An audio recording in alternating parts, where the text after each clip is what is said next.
أعوذ بالله من الشيطان الرجيم پناہ مانگتا ہوں میں اللہ کی شیطان مردود سے۔ بسم الله الرحمن الرحيم شروع اللہ کا نام لے کر جو بڑا مہربان نہایت رحم والا ہے۔ أعوذ بالله من الشيطان الرجيم بسم الله الرحمن الرحيم يا أيها الذين آمنوا اتقوا الله وابتغوا إليه الوسيلة وجاهدوا في سبيله لعلكم تفلحون إن الذين كفروا لو أن لهم ما في الأرض جميعا ومثله معه ليفتدوا به من عذاب يوم القيامة ما تقبل منهم ولهم عذاب أليم يريدون أن يخرجوا من النار وما هم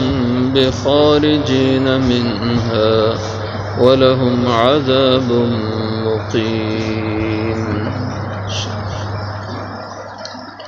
یا ایھا الذین آمنوا ایمان والو اتقوا اللہ ڈرو اللہ سے وابتغوا اور تلاش کرو الیہ الوسیلۃ اس کی طرف مقام قرب وجاہدوا فی سبیلہ اور جہاد کرو اللہ کی راہ میں لعلکم تفلحون تاکہ تم فلاح کامیابی پاؤ۔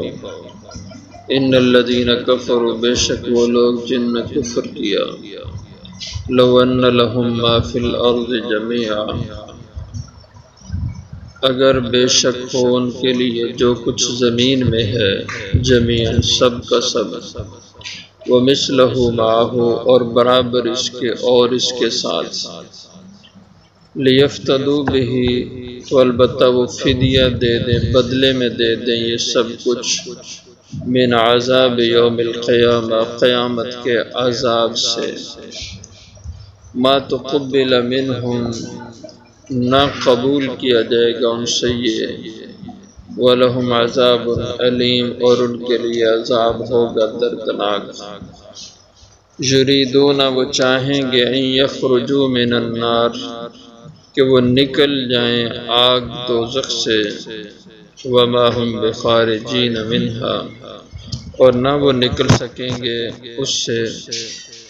وَلَهُمْ عَذَابٌ مُقِيمٌ اور ان کے لیے عذاب ہوگا دائمی ہمیشہ کا۔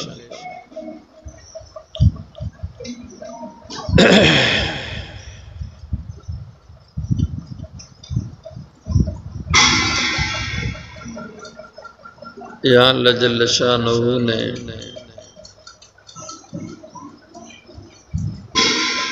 اپنی ذات سے ڈرنے کے بارے میں فرمایا کہ اللہ سے ڈرو اور اللہ سے ڈرنے کا مطلب کہ اس کی نافرمانی سے ڈرو اس کی حکم عدولی سے ڈرو تم کہ جو اللہ کا حکم توڑے گا اللہ کی نافرمانی کرے گا اس پر اس کو عذاب ملے گا اللہ کی طرف سے اس پہ گرفت آئے گی تو اس سے ڈرو کہ تم اللہ کی گرفت میں نہ آ جاؤ اللہ کی پکڑ تم پہ نہ آ جائے۔ وابتغوا الیہ الوسیلہ اور چاہو اللہ کی طرف وسیلہ تلاش کرو اللہ کی طرف وسیلہ۔ وسیلہ کا معنی یہ ہے کئی معنی ہیں وسیلہ کے ایک معنی اس کا قرب حاصل کرنا تقرب پانا مرتبہ درجہ یہ وسیلہ کے معنی ہوتے ہیں اور وسیلہ کہتے ہیں کہ کسی چیز کی طرف رغبت اور محبت سے پہنچنا کسی بھی چیز کی طرف رغبت سے محبت سے پہنچنا اس کو بھی وسیلہ کہا جاتا ہے۔ اور احادیث مبارکہ میں کئی احادیث میں یہ وسیلہ بمعنی قرب کے اللہ جل شانہ کے ہاں خاص مقام قرب اس معنی میں اس کا استعمال ہوا ہے۔ جیسے ایک حدیث میں مسند احمد میں ہے، رسول اکرم صلی اللہ علیہ وسلم نے ارشاد فرمایا کہ تم میرے لیے وسیلہ کی دعا کیا کرو،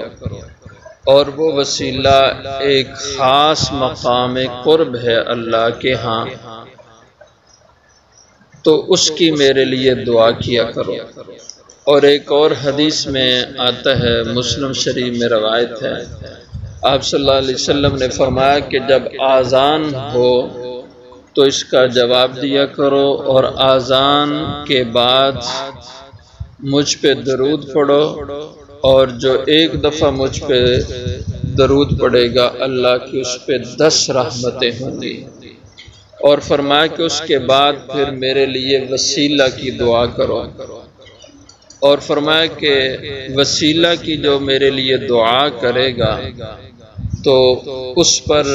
میری شفاعت حلال ہو گئی، یعنی میرا شفاعت اس کے لیے کرنا، سفارش اس کے حق میں قیامت کو کرنا، یہ اس شخص کے حق میں ہو گیا۔ تو اس سے معلوم ہوتا ہے کہ وسیلہ ایک خاص مقام اور درجہ ہے جو حضور اکرم صلی اللہ علیہ وسلم کے لیے خاص ہے۔ کچھ حدیثوں میں اس کا بیان ہے کہ وہ خاص مقام ہے، جنت کا ایک خاص درجہ ہے کہ جو اللہ نے حضور کے لیے مقرر فرمایا۔ اور اس کے علاوہ حضور اکرم صلی اللہ علیہ وسلم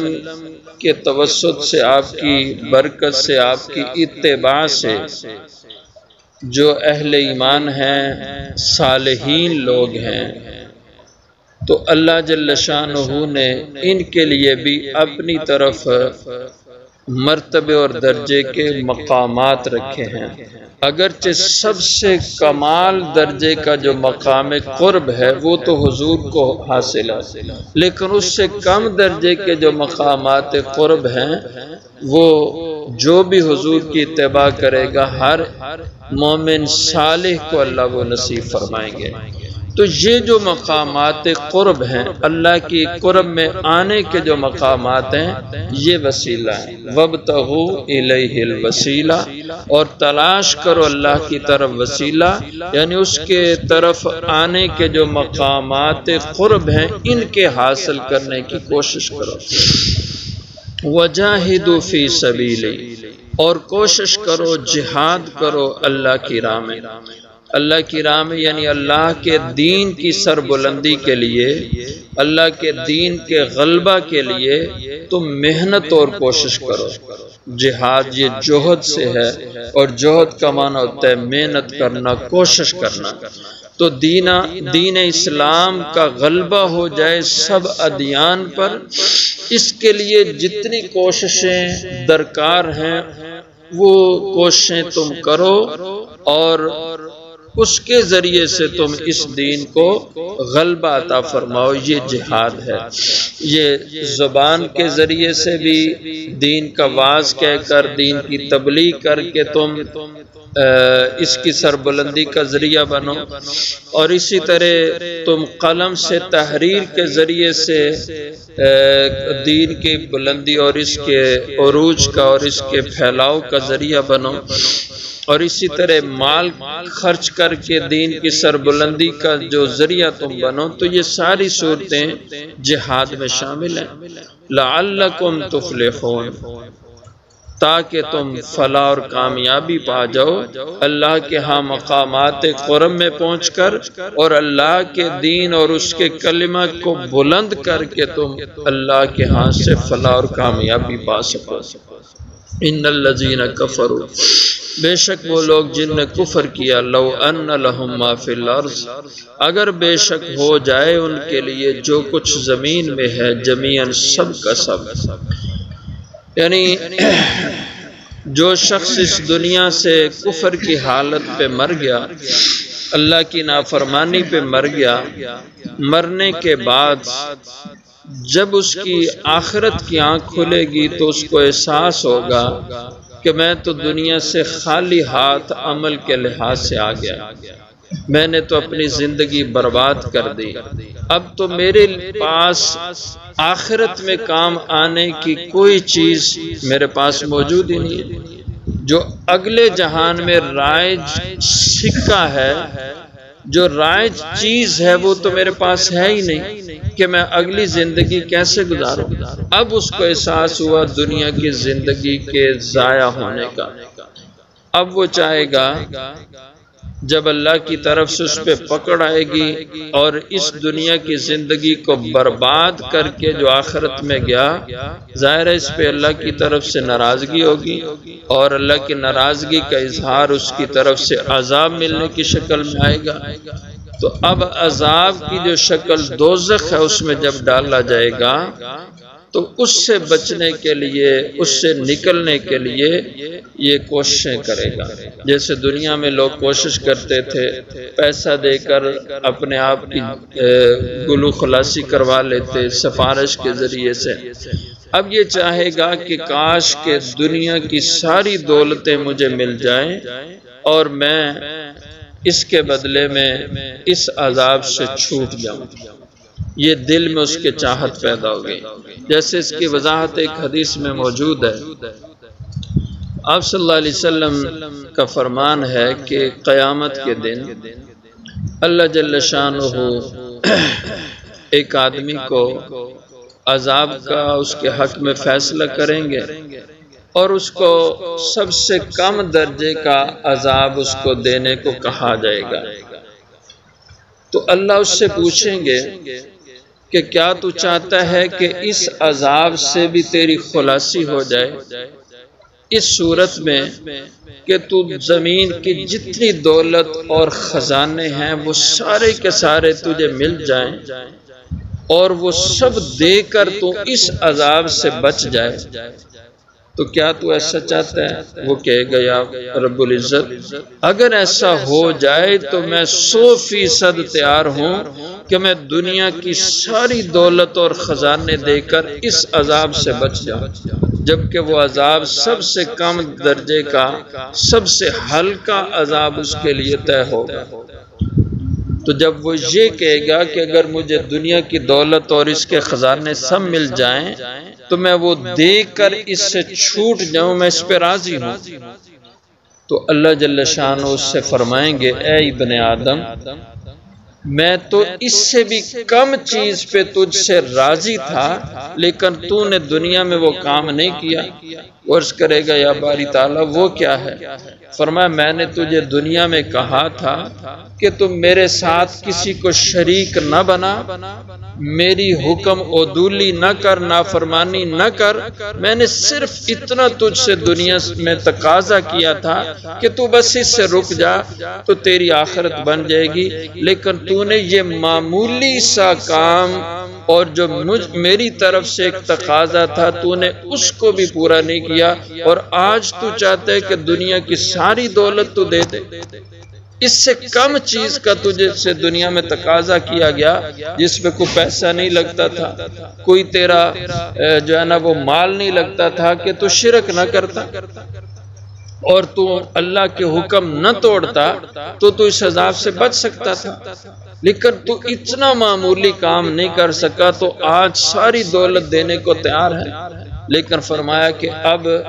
پہلی بات یہ ہے کہ تجھے یہ دولت مل ہی نہیں سکتی آخرت میں، اور اگر مل بھی جائے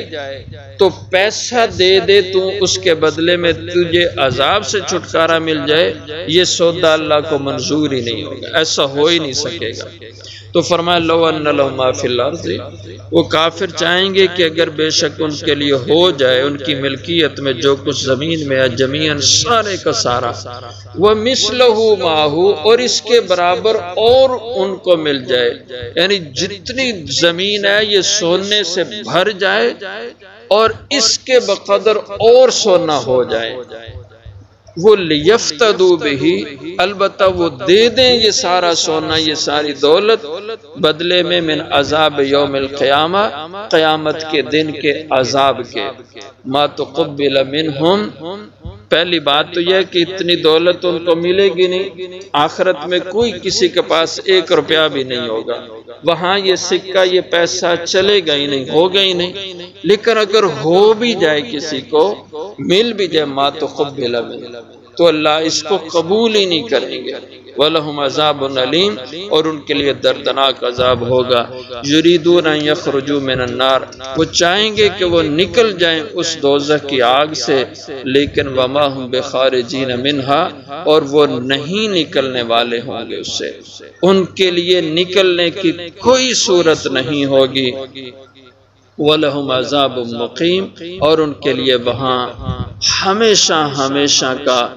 دائمی عذاب ہوگا، کبھی اس سے نکل نہیں سکیں گے، نکلنے کی کوشش کریں گے تو فرشتے ان کو مار کر پھر واپس آگ میں ڈال دیں گے، اور کبھی آگ سے نکلنے کی صورت نہیں ہوگی۔ یہ کافروں کا انجام ہے۔ البتہ جو ایمان کے ساتھ دنیا سے گیا لیکن گناہ کرتا ہوا گیا، اللہ کے حکم توڑتا ہوا دنیا سے گیا، لیکن تھا ایماندار، کافر نہیں تھا، مشرک نہیں تھا، ایمان کے ساتھ دنیا سے گیا، گناہگار تھا، اب یہ بھی دوزخ میں جائے گا، لیکن اپنے گناہوں کی سزا بھگت کر کے ایک وقت آئے گا کہ اللہ اس کو دوزخ سے نکال دیں گے۔ اس کے لیے دائمی دوزخ کا عذاب ہمیشہ کا نہیں ہوگا، ایک وقت تک ہوگا، لیکن جس کی کفر پر موت ہو گئی اس کے لیے وَلَهُمْ عَذَابٌ مُقِيمٌ، دائمی اور ہمیشہ کا دوزخ کا عذاب ہوگا، کبھی چھٹکارا نہیں ہوگا۔